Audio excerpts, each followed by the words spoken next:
তো আমরা ঝরঝরি ট্রেল থেকে ঝর্ণাটা দেখে বের হয়ে যাইতেছি। তো এই যে আমাদের গাইড মামা আমাদেরকে চিনিওয়ালা রুটি দিছে।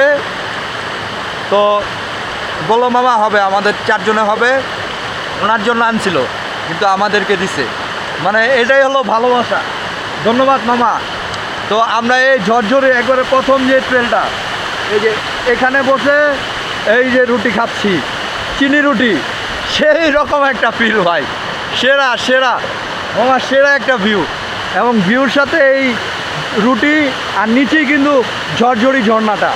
তো আপনাদেরকে একটু দেখানোর চেষ্টা করি যে এই যে এটার নিচেই কিন্তু ঝরঝরি ঝর্ণা। তো চিনি দিয়ে রুটি খাচ্ছি। তো আমরা এই রুটিটাকে, এই যে চা, এটাকে চা ভাবে এটাকে ভিজাইলাম, এখন এটা খাবো। মা বললো শক্ত হইতে পারে, এর জন্য ভিজায় খাও। এই যে এটা আমাদের কফি চা, ভিজায় খাইতেছি, সেরা সেরা।